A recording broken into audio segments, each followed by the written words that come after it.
अस्सलाम वालेकुम वरहमतुल्लाहि वबरकातुहू। उम्मीद है आप लोग खैरियत से होंगे। आज हम आपको बताने वाले हैं कि कुर्बानी किस तरीके से शुरू हुई और कैसे कुर्बानी मनाई जाती है और क्यों मनाई जाती है।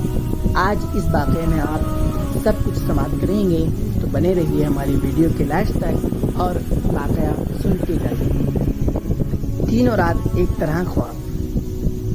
हज़रत इब्राहीम अलैहिस्सलाम ने ज़ुल्हज की 8वीं रात एक ख्वाब देखा, जिसमें कोई कहने वाला कह रहा है, बेशक अल्लाह अज़्ज़ व जल तुम्हें अपने बेटे को ज़िबा करने का हुक्म देता है। आप सुबह से शाम तक इस बारे में गौर फरमाते रहे कि ये ख्वाब अल्लाह अज़्ज़ व जल की तरफ से है या शैतान की जानिब से। इसलिए 8 ज़ुल्हज को नाम यौमुत तरबिया यानी सोच विचार का नाम दिया गया।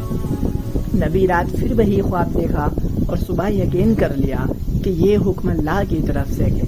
इसलिए 9 ज़ुल्हज को यौम अरफा यानी पहचानने का दिन भी कहा जाता है। 10वीं रात फिर वही ख्वाब देखा।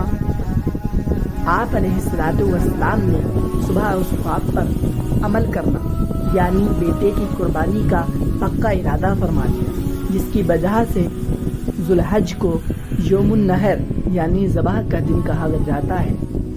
बेटे की कुर्बानी से रोकने की शैतान की नाकाम कोशिशें।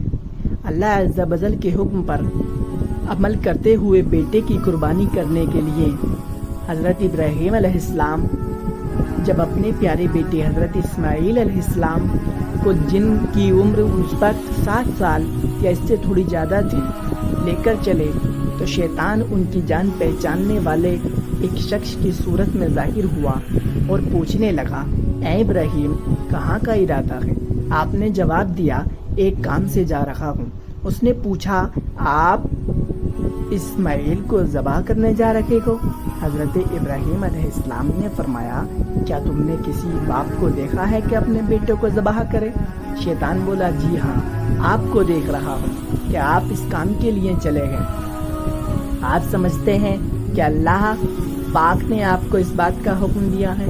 हज़रत इब्राहीम अलैहिस्सलाम ने इरशाद फरमाया, अगर अल्लाह पाक ने मुझे इस बात का हुक्म दिया है तो फिर मैं इसकी फर्मा बरदारी करूँगा। और यहाँ से मायूस होकर शैतान हज़रत इस्माईल अलैहिस्सलातु वस्सलाम की अम्मी जान हज़रत हाजरा रज़ियल्लाहु ताला अन्हा के पास आया और उनसे पूछा, इब्राहीम आपके बेटे को लेकर कहाँ गए। जवाब दिया, वो अपने एक काम से गए हैं। हज़रत हाजरा रज़ियल्लाहु ताला अन्हा ने फरमाया कि तुमने किसी बाप को देखा है कि वो अपने बेटे को ज़बह करे। शैतान ने कहा, वो ये समझते हैं कि अल्लाह अज़्ज़ व जल ने उन्हें इस बात का हुक्म दिया है। ये सुनकर हज़रत हाजरा रज़ियल्लाहु ताला अन्हा ने इरशाद फरमाया, अगर ऐसा है तो उन्होंने अल्लाह पाक की इताअत यानी फरमाबरदारी करके बहुत अच्छा किया। इसके बाद शैतान हज़रत इस्माईल अलैहिस्सलातु वस्सलाम के पास आया और उन्हें भी इस तरह से बहकाने की कोशिश की, लेकिन उन्होंने भी यही जवाब दिया कि अगर मेरे अब्बू जान अल्लाह पाक के हुक्म पर मुझे ज़बह करने के लिए जा रहे हैं तो बहुत अच्छा कर रहे हैं। शैतान को कंकरियां क्यों मारते हैं। जब शैतान बाप बेटे को बहकाने में नाकाम हुआ और जमरे के पास आया तो हज़रत इब्राहीम अलैहिस्सलातु वस्सलाम ने उसे 7 कंकरियां मारी। कंकरियां मारने पर शैतान अपने रास्ते से हट गया। यहाँ से नाकाम होकर शैतान दूसरे जमरे पर गया।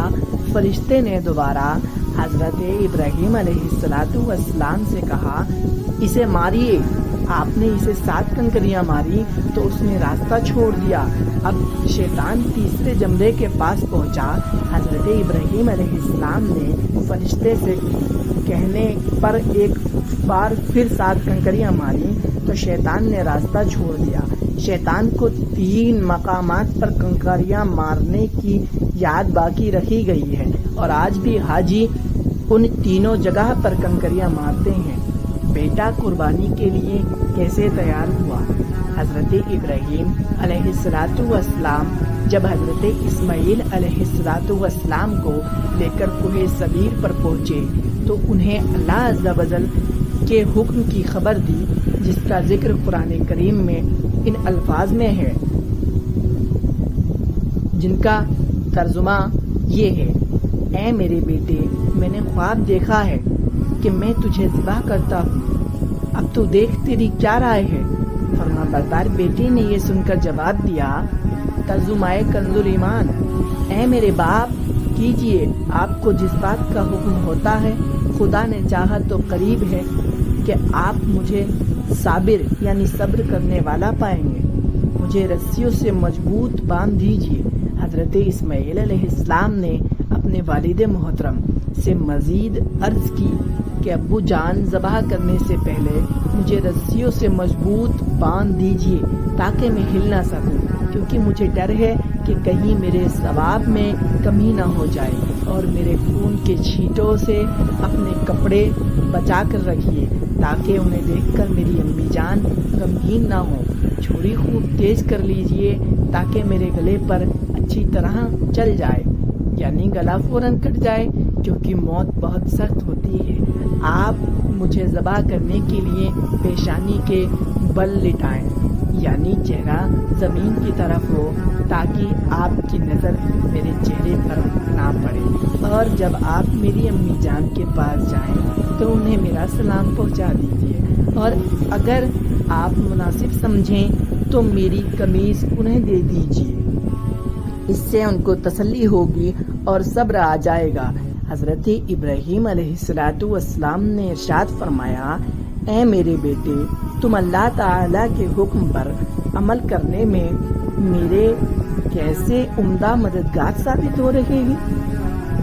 پھر جس طرح حضرت اسماعیل علیہ السلام نے کہا تھا ان کو اسی طرح باندھ دیا، اپنی چھری تیز کی، حضرت اسماعیل علیہ السلام کو پیشانی کے بل لٹا دیا اور ان کے چہرے سے نظر ہٹا دی اور ان کے گلے پر چھری چلا دی، لیکن چھری نے اپنا کام نہ کیا، یعنی گلا نہ کاٹا۔ اس وقت حضرت ابراہیم علیہ السلام پر وحی نازل ہوئی، ترجمہ کنز ایمان ہے، اور ہم نے اسے ندا فرمائی، اے ابراہیم، بے شک تو نے خواب سچ کر دکھایا، ہم ایسا ہی صلہ دیتے ہیں نیکوں کو، بے شک یہ روشن جانچ تھی، اور ہم نے ایک بڑا ذبیحہ اس کے فدیے میں دے کر بچا لیا۔ حضرت ابراہیم علیہ السلام نے جب اسماعیل علیہ السلام کو ذبح کرنے کے لیے زمین پر لٹایا تو اللہ پاک کے حکم سے حضرت جبرائیل علیہ السلام بطور فدیہ جنت سے ایک مینڈھا یعنی دمبا لے کر تشریف لائے تھے، اور دور سے اونچی آواز سے فرمایا، اللہ اکبر، اللہ اکبر۔ جب حضرت ابراہیم علیہ السلام نے یہ آواز سنی تو اپنا سر آسمان کی طرف اٹھایا اور جان گئے اللہ عز و جل کی طرف سے آنے والی آزمائش کا وقت گزر چکا ہے، اور بیٹے کی جگہ فدیے میں مینڈھا بھیجا گیا، لہذا خوش ہو کر فرمایا، لا الہ الا اللہ واللہ اکبر۔ جب حضرت اسماعیل علیہ السلام نے سنا تو فرمایا، اللہ اکبر وللہ الحمد۔ اس کے بعد سے ان تینوں پاک حضرات کے ان مبارک الفاظ کی ادائیگی کی یہ سنت قیامت تک کے لیے جاری و ساری ہو گئی۔ تو حضرت ابراہیم علیہ السلام کا یہ